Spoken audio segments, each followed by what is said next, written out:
Buen día, audiencia, soy Eita Caleb y hoy les quiero hablar de Niños mutilados en el reino de los cielos, del autor Mario Cruz, editado por él mismo. Esta historia nos habla acerca del pobre Samuel, un niño que estudia la primaria y que durante la época de los 60 es víctima del bullying en todo su esplendor, ya sea violencia física, violencia verbal y, como podremos ser testigos, desgraciadamente, violencia sexual. Samuel intenta por todos los medios ser un niño ejemplar, bueno, tranquilo y que no se mete con nadie más. Sin embargo, las situaciones tanto en casa como en la escuela comienzan a ser cada vez más tensas para su vida, y es a partir de un evento sumamente traumático que la aparición de tres fantasmas que se llaman Tom, Timmy y Jimmy llegan a su vida y le ofrecen la oportunidad para que pueda vengarse de todas esas personas que le hicieron mal. Pero claro, como dice Jigoku Shoujo, la venganza es una tumba que se cava dos veces, una para la otra persona y otra para quien la perpetra. Esta novela es sumamente mórbida y aterradora en cuanto a sus descripciones gráficas, que están llenas de un sadismo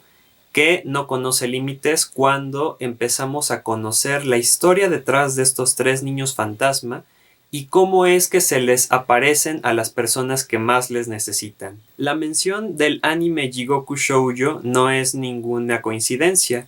y es que creo que este libro se inscribiría muy bien en esos animes 2000eros de gore, de terror, que usualmente no eran dirigidos para niños, sino que eran dirigidos para un público adulto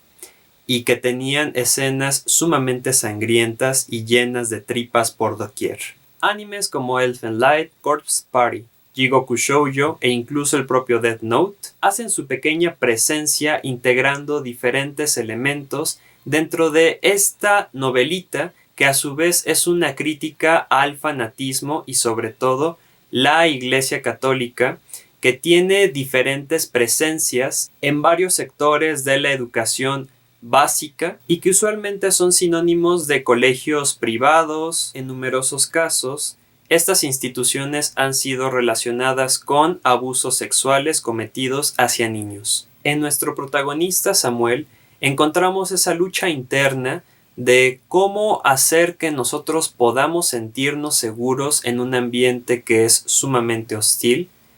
y de cierta manera explorar ese lado oscuro que muchas personas llegan a tener y llegan a sufrir en cuanto a la confrontación con un bullying, sobre todo tomando en cuenta el contexto social en el cual está emplazada la novela, esto es, los 60s, una época en la cual el bullying todavía no recibía ese nombre moderno y todavía se seguía repitiendo la enseñanza de defiéndete porque no eres un hombre, debes de responder si te están golpeando, acusar es de soplones y diferentes enseñanzas deformadas que los adultos pretendían inculcar a los niños haciendo que estos se sintieran cada vez más inseguros. Gracias a Tom, Timmy y Jimmy, esa parte oscura poco a poco empieza a emerger y es entonces cuando el autor utiliza todos sus recursos para poder hacer que el texto se vuelva repulsivo en cuanto a las formas de venganza. Sin embargo, encuentro en este libro algo que no todos los lectores podrán terminar de entender debido a que hay una ligera barrera idiomática, y es que hay varias partes en las cuales se utilizan mucho las palabras o frases completas en inglés. Entonces, para quien no conozca del todo el inglés, va a tener un diccionario al ladito para poder entender lo que dice cada frase. E incluso se agarra muchísimo de esta canción de El lado oscuro del tiempo, como si fuera una especie de mantra, pero llega a ser muy cansino que a veces los personajes y específicamente estos niños fantasma empiecen a intercalar entre inglés, español, a veces pueden hablar completamente en inglés, de repente regresan al español, entonces a mí no se me hizo como que tan interesante esa parte. Respecto al tema de la oscuridad, este Mario Cruz nos muestra su propia visión sobre cómo el mal engendra este tipo de eventos catastróficos y mórbidos para manifestarse